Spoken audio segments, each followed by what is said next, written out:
ये कहानी काले जादू की नहीं है। ये कहानी है इंसान के सबसे बड़े दुश्मन उसके भरोसे की। अगर अंधेरी रात में तुम्हें तुम्हारी माँ की आवाज़ में कोई पुकारे और तुम जानते हो कि तुम्हारी माँ 200 किलोमीटर दूर है, फिर भी अगर तुम गलती से भी पीछे मुड़ के देख लो तो समझ जाना तुमने अपनी मौत का कॉन्ट्रैक्ट वहीं पे साइन कर दिया है। बहरमपुर एक ऐसा गांव जहां पर घड़ी 10 बजे का टाइम तो दिखाती थी, लेकिन वहां के लोग शाम के 7 बजने के बाद अपने गेट बंद कर लेते थे। कोई भी घर से बाहर निकलने की हिम्मत तक नहीं करता था। इस गांव में शाम के 7 बजे के बाद गली के कुत्ते भौंकते नहीं और बच्चे किसी भी शमशान घाट का नाम नहीं लेते और हर घर के बाहर काला धागा जरूर बंधा हुआ मिलेगा। गांव के बाहर एक पुराना शमशान था। उस शमशान के आगे एक पीपल का पेड़ था जो कि इतना बड़ा था कि दिन में अगर धूप निकल रही हो तो धूप की रोशनी जमीन तक ना पड़े। उस गांव का एक नियम था, अगर गलती से भी तुम रात के 1 बजे के बाद उस शमशान घाट के पास पहुंच जाओ, उस पेड़ के पास, तो गलती से भी पीछे मुड़ने की हिम्मत मत करना, नहीं तो तुम कभी जिंदगी में कभी वापिस नहीं आ पाओगे। 70 साल पहले उस गांव में एक तांत्रिक रहता था। उसका नाम था काल भैरव। उसने अपने तंत्र मंत्र से एक ऐसा काला जादू करा उस पेड़ पर, अगर इंसान उस पेड़ के पास रात को जाने की हिम्मत करता है तो उस इंसान का चेहरा उस पेड़ में समा जाता है और इंसान की रूह उस तांत्रिक के बस में आ जाती है। जब गांव वालों को पता चलता है कि उस तांत्रिक ने उस पेड़ पर काला जादू करा है तो तब वो सारे गांव वाले मिलकर उस तांत्रिक को जिंदा जला देते हैं। लेकिन तांत्रिक तो जल के मर जाता है, लेकिन उसका जो काला जादू था वो उस पेड़ में रह जाता है। उस दिन से गांव वाले कहते हैं वो पेड़ खड़ा नहीं जीता है। मोहित 22 साल का एक यूट्यूबर जिसे वीडियो बनाने का बहुत ज़्यादा शौक था।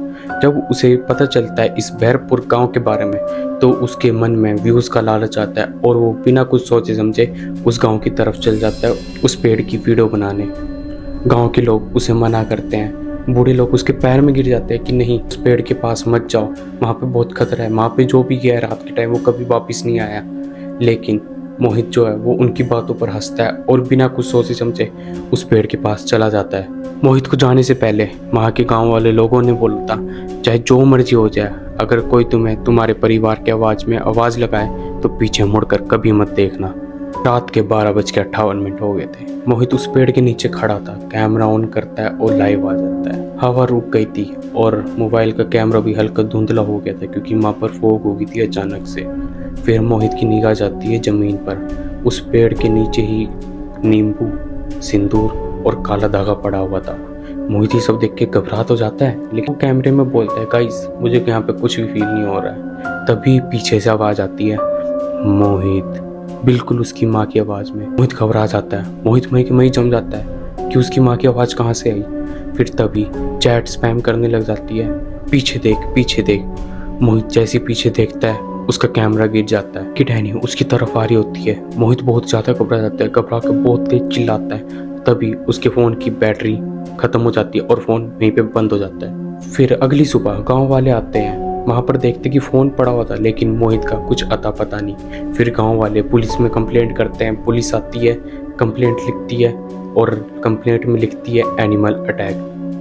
लेकिन एक कांस्टेबल उस पेड़ के पास जाता है और कहता है कि इस पेड़ पर अब नए चेहरे उभरने से लगे हैं, यहाँ पर हमेशा कोई ना कोई गायब हो सकता है लेकिन वो कभी मिलता ही नहीं है। फिर ये कहानी वहीं पर ख़त्म हो जाती है। तो दोस्तों, अगर आप भी किसी पुराने गांव में जाओ और आपके किसी करीबी की आवाज़ में कोई आपको पुकारे तो गलती से भी पीछे मुड़ के देखने की हिम्मत मत करना, नहीं तो आप कभी ज़िंदगी में वापस नहीं आओगे।